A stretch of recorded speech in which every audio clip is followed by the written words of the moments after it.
Hello बच्चों, स्वागत है आपका एक बार फिर हमारे YouTube चैनल अंकित जिंदल फिजिक्स में। आज हम लोग नेक्स्ट चैप्टर नंबर 5 स्टार्ट कर रहे हैं, विद्युत धारा। अगर किसी बच्चे ने अभी तक चैनल को सब्सक्राइब नहीं किया है तो आज ही अभी चैनल को सब्सक्राइब कर दें। नीचे लाल कलर का बटन होगा, एक घंटी होगी, उसको क्लिक कर दें, चैनल सब्सक्राइब हो जाएगा ताकि आगे के जो अपडेट्स हैं वो अपडेट्स आप तक पहुंचते रहें। ठीक है बच्चों, चैनल को सब्सक्राइब करें, लाइक करें और कमेंट बॉक्स में अपने नाम लिखें ताकि मुझे मालूम चल सके कि कितने बच्चे मेरे साथ जुड़े हुए हैं। तो आज हम लोग नेक्स्ट चैप्टर स्टार्ट कर रहे हैं, विद्युत धारा। मैंने आपको बताया था विद्युत धारा यूनिट नंबर 2 का हिस्सा है। यूनिट नंबर 2 मैंने आपको स्टार्टिंग में, आप लोगों को यदि याद हो, पहले चैप्टर के पहले वीडियो में मैंने आपको बताया था कि जो आवेश होता है उस आवेश की 2 अवस्थाएं होती हैं। पहली तो होती है उसकी क्या, ब्राह्मावस्था, और दूसरी होती है उसकी गतिज अवस्था। जो ब्राह्मावस्था का आवेश है वो ब्राह्मावस्था का आवेश स्थिर वैद्युतिकी को जन्म देता है, और जो गतिज अवस्था का आवेश होता है वो धारा विद्युतिकी को जन्म देता है।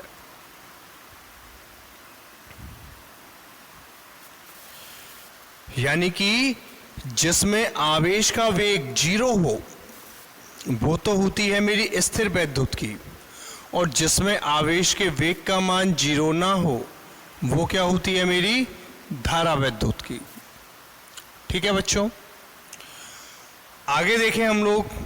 तो धारा वैद्युतिकी किसे कहते हैं? धारा वैद्युतिकी कहते किसको हैं? तो भौतिक विज्ञान की वह शाखा जिसके अंतर्गत गतिशील आवेशों के व्यवहार का अध्ययन किया जाता है।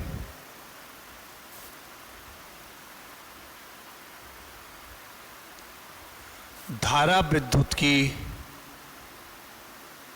या इसको मैं बोलूं करंट, इलेक्ट्रिसिटी,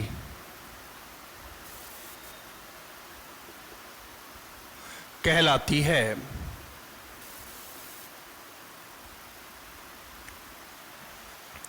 और स्थिर विद्युतिकी की परिभाषा तो मेरे सब बच्चे जानते हैं। किसे कहते थे स्थिर विद्युतिकी?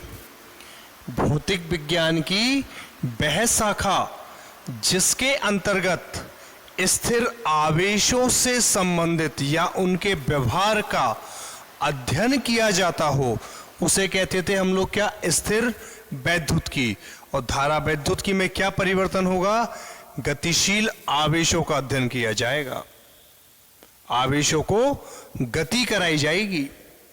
और भाई एक चीज और बताओ कि आवेशों को गति तो मैंने अभी लास्ट टॉपिक, पिछला वाला जो वीडियो था, पिछले चैप्टर का जो लास्ट टॉपिक था उसमें भी कराई थी।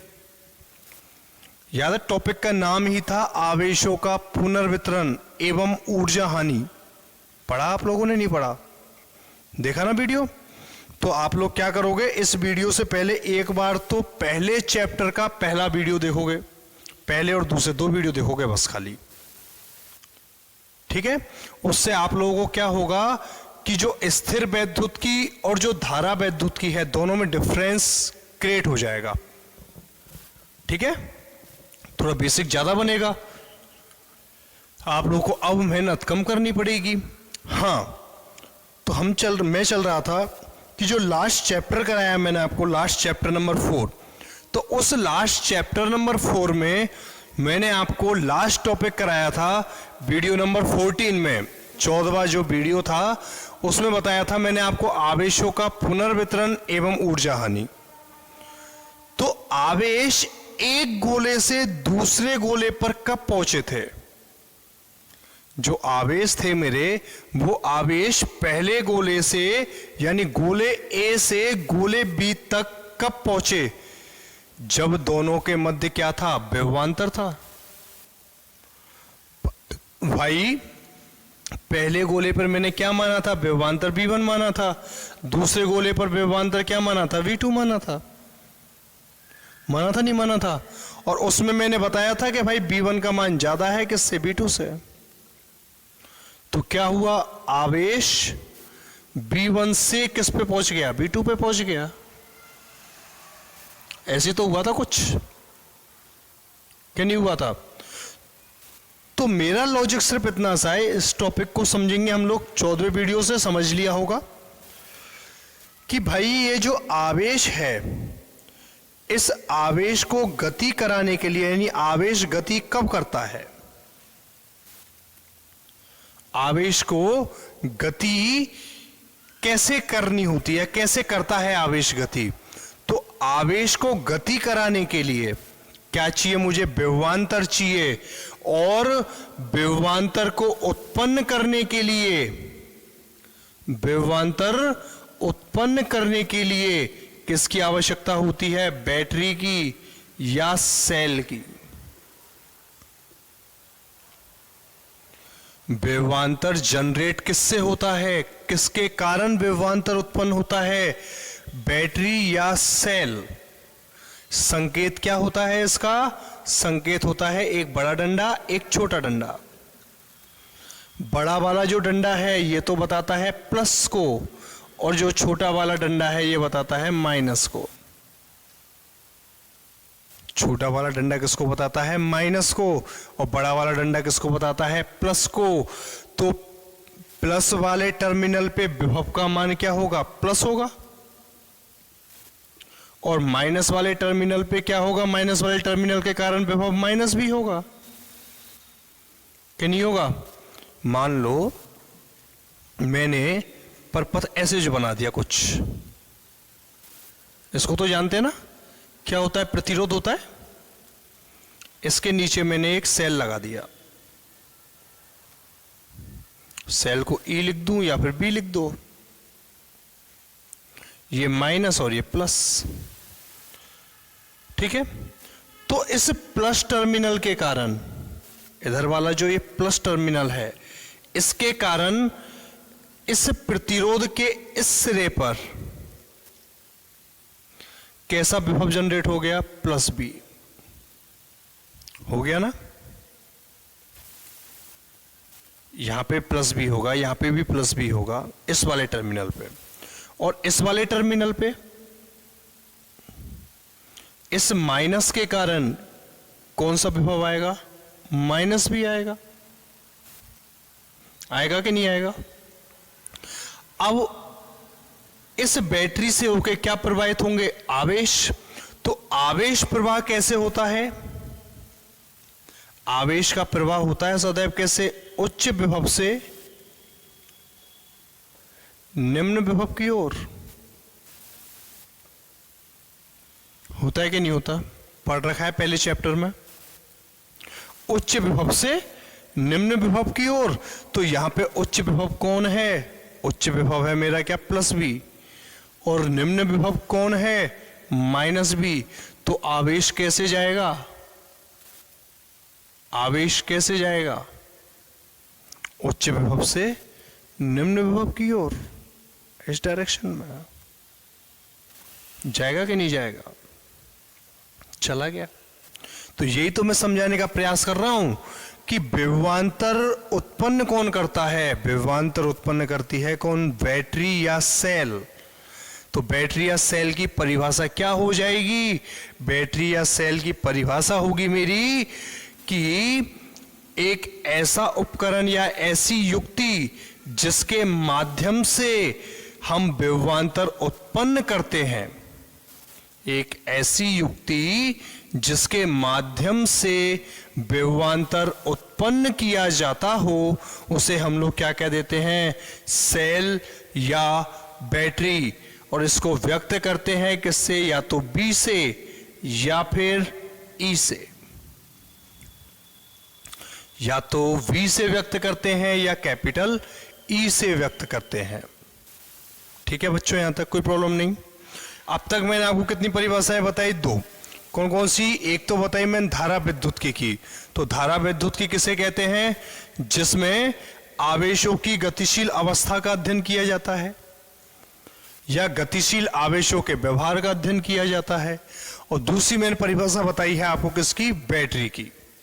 ठीक है, तो आवेश, गतिशील आवेशों का अध्ययन कर लिया मैंने धारा वैद्युतिकी में। आवेश गतिशील क्यों हुआ उसका कारण मैंने आपको बता दिया, किसके कारण, विभवांतर के कारण। आवेश गति क्यों करता है, विभवांतर के कारण आवेश गति करता है। और अब मैं पढ़ा रहा हूं आपको कि आवेशों की गति से होता क्या है। अब मैं आपको क्या बताने जा रहा हूं कि भाई विभवांतर के कारण आपने आवेश उत्पन्न कर दिए, मान ली हमने, लेकिन आवेशों के बहने से या प्रवाहित होने से या आवेशों की गति के कारण क्या उत्पन्न हो जाती है, विद्युत धारा।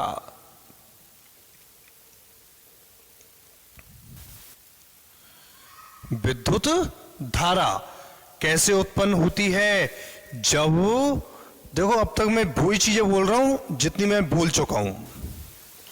जब किसी तार के सिरों पर विभवांतर आरोपित किया जाता है, जब किसी तार के सिरों पर मैंने क्या कर दिया, विभवांतर आरोपित कर दिया। विभवांतर किससे आरोपित कर दिया, सेल से या बैटरी से।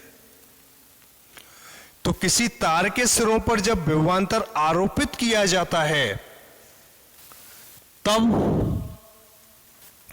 आवेश क्या करते हैं, गति करते हैं क्या नहीं करते।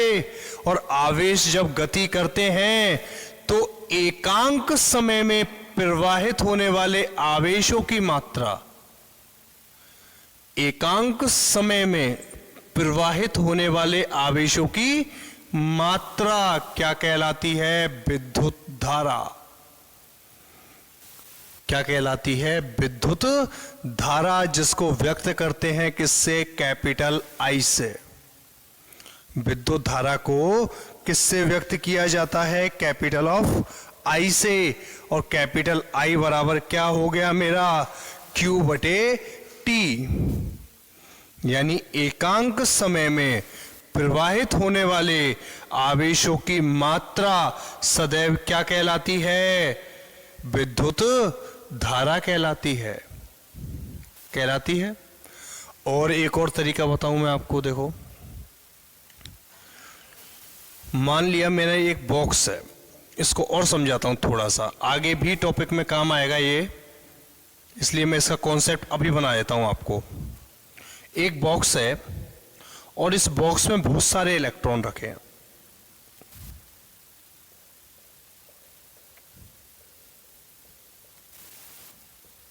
दिख रहे हैं इलेक्ट्रॉन, बहुत सारे इलेक्ट्रॉन रखे हुए हैं। तो जब मैंने किसी बक्से में इलेक्ट्रॉन रख दिए तो मुझे आप एक चीज बताओ कि ये इलेक्ट्रॉन किस ओर गति करेंगे, ये इलेक्ट्रॉन किधर गति करेंगे। आप लोग सब जानते हो कि सर मुक्त अवस्था का जो इलेक्ट्रॉन है, जो मुक्त अवस्था का इलेक्ट्रॉन है वो हमेशा जिगजैग गति करता है। यानी कि कैसी गति करता है, यादृच्छिक। कैसी गति करता है, यादृच्छिक गति करता है, जिगजैग, अपनी इच्छा के अनुसार। जैसे गैस के अणु करते हैं, गैस के अणु कौन सी गति करते हैं, जिगजैग करते हैं, यादृच्छिक। अभी तक ये जो इलेक्ट्रॉन है ये सब अलग अलग डायरेक्शन में गति कर रहे हैं। कोई इधर भाग रहा है, कोई इधर भाग रहा है, कोई इधर भाग रहा है, कोई इधर भाग गया, कोई इधर भाग गया, कोई इस ओर, कोई इस ओर, कोई इस ओर, कोई उधर, कोई ऊपर, यानी ये गति कैसी है? अभी तक जिगजैग है। कोई निश्चित डायरेक्शन है क्या इलेक्ट्रॉनों की गति के लिए? नहीं है ना, अभी तक कोई निश्चित दिशा नहीं है। और यदि मैंने इन्हीं इलेक्ट्रॉनों को, ये जो इलेक्ट्रॉन में हमने भरे हुए हैं, यदि इन्हीं इलेक्ट्रॉनों को मैंने क्या कर दिया, इसके दोनों सिरों के बीच में एक बैटरी जोड़ दी। एक क्या जोड़ दी? बैटरी जोड़ दी। बैटरी का मतलब एक टर्मिनल प्लस और दूसरा टर्मिनल माइनस। बैटरी को क्या दे दिया मैंने? नाम ई दे दिया। तो जो प्लस टर्मिनल से जुड़ा हुआ बिंदु है, यहां पे कौन सा विभव आ जाएगा? प्लस आ जाएगा। और जो माइनस टर्मिनल से जुड़ा हुआ है उस पे कौन सा आएगा? माइनस। और इलेक्ट्रॉन जो होते हैं वो इलेक्ट्रॉन खुद कैसे होते हैं? माइनस होते हैं ना। इलेक्ट्रॉनों के ऊपर चार्ज कैसा होता है? माइनस। भाई इलेक्ट्रॉन तो होते हैं क्या? नेगेटिव। और प्रोटॉन होते हैं क्या? पॉजिटिव। और न्यूट्रॉन कैसा होता है? उदासीन। जानते हो ना इन तीन को? इलेक्ट्रॉन तो नेगेटिव होते हैं, प्रोटॉन पॉजिटिव होते हैं, और न्यूट्रॉन क्या होता है? उदासीन होता है। तो आप मुझे एक चीज बताओ कि इलेक्ट्रॉन खुद नेगेटिव और ये टर्मिनल नेगेटिव, तो ये जो टर्मिनल है, ये जो बिंदु है, ये बिंदु या ये जो माइनस आवेश है, ये इलेक्ट्रॉनों पर कौन सा प्रभाव डालेगा? प्रतिकर्षण का। और ये प्लस क्या करेगा? इन इलेक्ट्रॉनों को अपनी ओर आकर्षित करेगा, अपनी ओर खींचेगा। तो अपनी ओर खींचेगा तो सब इलेक्ट्रॉनों की दिशा क्या हो गई? एक निश्चित हो गई। क्या नहीं हो गई? हो गई कि नहीं हो गई? सब इलेक्ट्रॉन एक निश्चित दिशा में गति कर रहे हैं। जब एक सब इलेक्ट्रॉन एक निश्चित दिशा में गति कर रहे हैं तो इनके द्वारा विस्थापन भी तय हो रहा है और इनका वेग भी है। यहां पे जब सब इलेक्ट्रॉन जिगजैग गति कर रहे थे तब इनके औसत वेग का मान क्या होगा? आप लोगों ने पढ़ा है 11th क्लास में। गैस के अणुओं को किसी कंटेनर में भर दिया मैंने, एक पात्र में मैंने क्या कर दिए? गैस के अणु भर दिए। तो गैस के अणुओं का औसत वेग क्या होता था? 0। प्रत्येक जिगजैग मोशन में जहां गति यादृच्छिक होती हो वहां पे औसत वेग का मान सदैव क्या होता है? 0। और जब सब इलेक्ट्रॉन एक निश्चित दिशा में व्यवस्थित हो गए तो क्या औसत वेग का मान 0 होगा? नहीं होगा।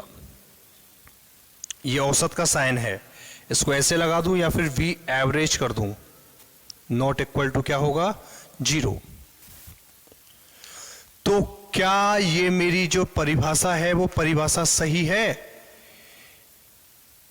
क्या मैंने जो परिभाषा बोली ये परिभाषा सही है? क्या परिभाषा बोली थी मैंने परिभाषा बोली थी एकांक समय में प्रवाहित आवेश की मात्रा विद्युत धारा कहलाती है। क्या ये परिभाषा सही है?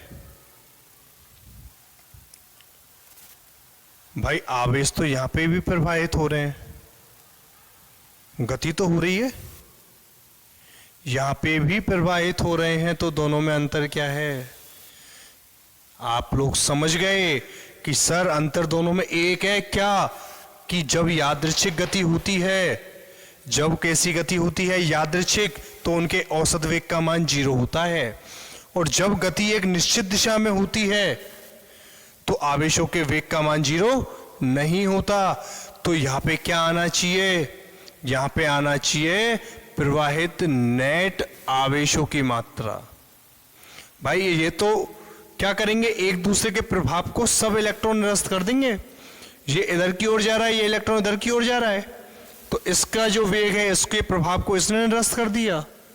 सब एक दूसरे कैसे जा रहे हैं? उल्टे पुल्टे जा रहे हैं। तो एक इलेक्ट्रॉन क्या करेगा, दूसरे के प्रभाव को निरस्त कर देगा, दूसरा तीसरे के को, तीसरा चौथे के को, चौथा पांचवें के को। तो क्या नेट आवेश प्रवाहित हुए? नहीं हुए। नेट आवेश कब प्रवाहित होंगे? जब उनके मध्य में विद्युत क्षेत्र आरोपित करूंगा। विद्युत क्षेत्र आरोपित करने का मतलब क्या है कि उनके सिरों पे मैं एक बैटरी जोड़ूंगा।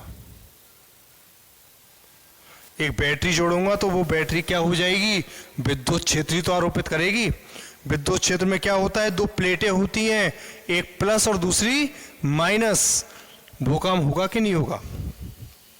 हो गया।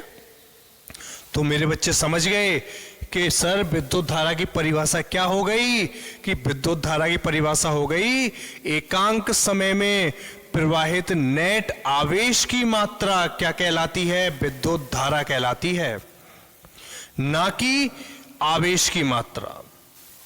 ठीक है,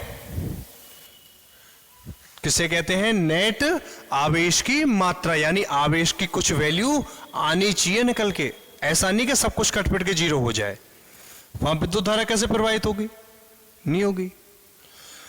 तो कोई जरूरी नहीं है कि सभी गतिशील आवेश विद्युत धारा उत्पन्न करें।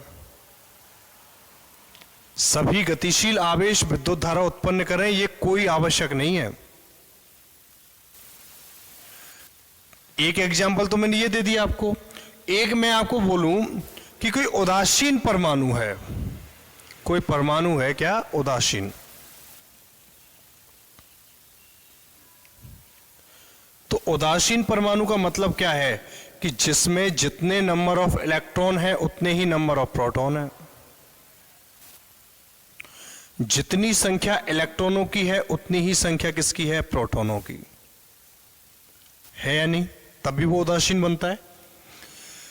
अब वो यदि आप मुझे एक चीज बताओ कि इस परमाणु में, परमाणु है, इसमें मैंने विद्युत क्षेत्र आरोपित कर दिया विद्युत क्षेत्र, प्रोटॉन भी है और इसमें क्या है, इलेक्ट्रॉन भी है। ये नेगेटिव ये पॉजिटिव, तो ये सिरा पॉजिटिव हो गया, ये सिरा क्या हो गया, नेगेटिव। तो इलेक्ट्रॉन तो जाएंगे प्लस की ओर और प्रोटॉन जाएंगे माइनस की ओर। जाएंगे कि नहीं जाएंगे? इलेक्ट्रॉन तो प्लस की ओर गए और प्रोटॉन किसकी ओर गए, माइनस की ओर। और जब दोनों एक दूसरे के अपोजिट चले गए तो दोनों ने क्या कर दिया, एक दूसरे के प्रभाव को निरस्त कर दिया। यानी नेट आवेश का प्रवाह कितना हुआ, जीरो। भाई जितने प्लस भाग रहे हैं उतने ही माइनस भाग रहे हैं, और जितने प्लस भाग रहे हैं उतने ही यदि माइनस भाग रहे हैं, तो नेट आवेश क्या हो गया, जीरो हो गया। तो क्या विद्युत धारा प्रवाहित हुई? नहीं हुई। तो कोई जरूरी नहीं है कि सभी गतिशील आवेश विद्युत धारा उत्पन्न करें। उसमें क्या होना चाहिए, नेट आवेश होने चाहिए, नेट आवेश प्रवाहित होने चाहिए, कुछ वैल्यू निकल के आनी चाहिए, तब जाके उसको हम लोग क्या बोलते हैं, विद्युत धारा बोलते हैं। आवेश तो बहते ही रहते हैं, जितने प्लस जा रहे हैं उतने ही माइनस जा रहे हैं एक परमाणु में, फिर भी परमाणु उदासीन क्यों? इसीलिए क्योंकि जितने पॉजिटिव इधर की ओर जा रहे हैं मान लो, तो नेगेटिव इधर की ओर जा रहे हैं, दोनों एक दूसरे कैसे हो गए, अपोजिट हो गए, काम खत्म। नेट आवेश क्या आ गया, जीरो आ गया। आ गया कि नहीं आ गया?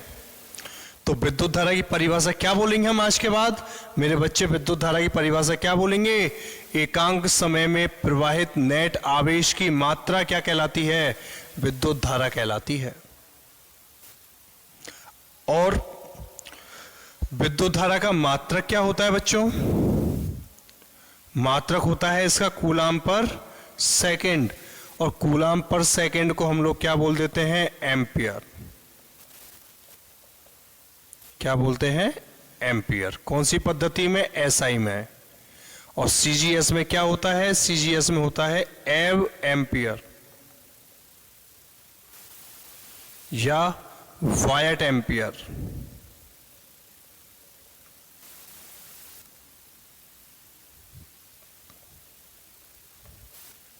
ये कौन सी पद्धति में है? सीजीएस पद्धति में।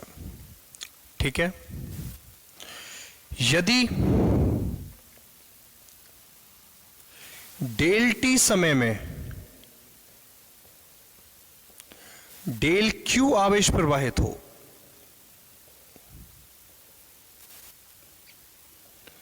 तब विद्युत धारा क्या होगी? आई बराबर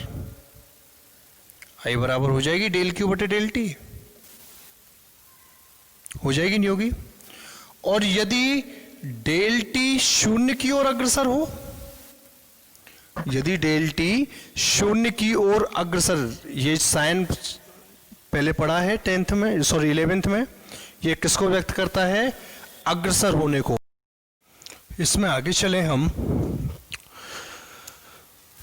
तो दोनों मात्रक हो गए। और यदि मैं ये बोलूं कि यदि डेल टी समय में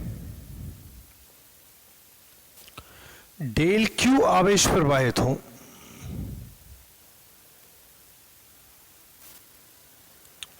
तब विद्युत धारा क्या होगी?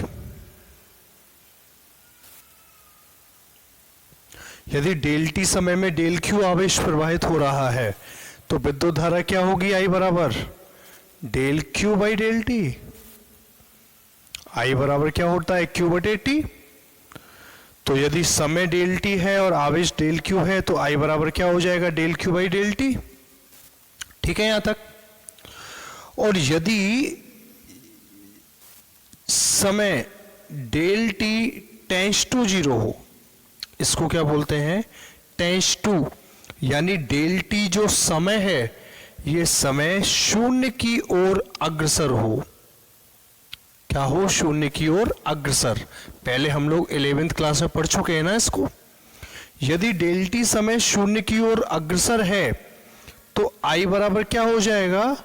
Limit del T tends to 0 del Q by del T. और लिमिट और डेल जब दोनों एक साथ आ जाते हैं तो आई बराबर क्या हो जाएगा? D Q by D T. हो जाएगा या नहीं हो जाएगा? तो परिभाषा क्या बनेगी कि भाई किसी क्षण विशेष पर, यानी किसी स्पेशल टाइम पर, किसी विशेष समय पर आवेश का मान, किसी क्षण विशेष पर आवेश का मान, सॉरी किसी क्षण विशेष पर विद्युत धारा का मान, किसी क्षण विशेष पर विद्युत धारा का मान तात्क्षणिक विद्युत धारा कहलाता है। क्या कहलाती है? तात्क्षणिक विद्युत धारा, जिसमें समय क्या हो? फिक्स हो कि भाई 1 सेकंड पे, 2 सेकंड पे, 5 सेकंड पे, 10 सेकंड पे, उस पर धारा का जो मान होता है वो धारा का मान क्या कहलाता है? तात्क्षणिक विद्युत धारा कहलाती है। तो ठीक है बच्चों, यहां तक समझ में आया हमको। बेसिक इंट्रोडक्शन जो विद्युत धारा का है वो हमको लगभग समझ में आ गया होगा पूरा। और धारा वैद्युत की और स्थिर वैद्युत की में यदि अंतर समझना है तो हम लोग चैप्टर नंबर जो फर्स्ट का जो पहला वीडियो है हम लोग उसको वापस देखेंगे। यहाँ तक वीडियो कंप्लीट करेंगे और कंप्लीट करने के बाद चैनल को सब्सक्राइब करेंगे, लाइक करेंगे और कमेंट बॉक्स में अपना नाम लिखेंगे। ठीक है, ये काम करने हैं आपको। और एक काम और करना है, क्या करना है कि जो पिछला चैप्टर है उस पिछले चैप्टर के कंप्लीट वीडियो को आपको वापस देखने हैं। 1 से लेके और 14 वीडियो तक आप लोगों को वापस देख के चैप्टर को रिवाइज करना है, साथ साथ उसके नोट्स पढ़ने हैं, क्योंकि नोट्स मैं आप लोगों को कंप्लीट करवा चुका हूं उस चैप्टर के। तो यहाँ तक आप लोगों को क्या करने हैं? नोट्स कंप्लीट करने हैं और चैप्टर के वीडियो को वापस देखना है, ताकि हमारे जो चैप्टर्स हैं वो चैप्टर्स कंप्लीट रहें।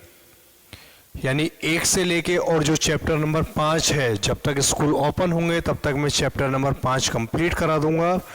तो 1 से लेके चैप्टर नंबर 5 तक हम लोगों को एकदम कंठस्थ होने चाहिए। यानी 12 में से तो हमको ये लगना चाहिए कि 5 चैप्टर है ही नहीं, सॉरी 17 में से 5 चैप्टर है ही नहीं, यानी 12 चैप्टर बचे हैं हमारे पास सिलेबस में पढ़ने के लिए। ठीक है, थोड़ा सा समय बढ़ाओ पढ़ने का और थोड़ा सा रिदम में आओ पढ़ाई के में, ताकि 12th की बोर्ड में हम लोग बहुत अच्छी से स्कोरिंग कर पाएँ। ठीक है बच्चों, okay, good bye, thank you.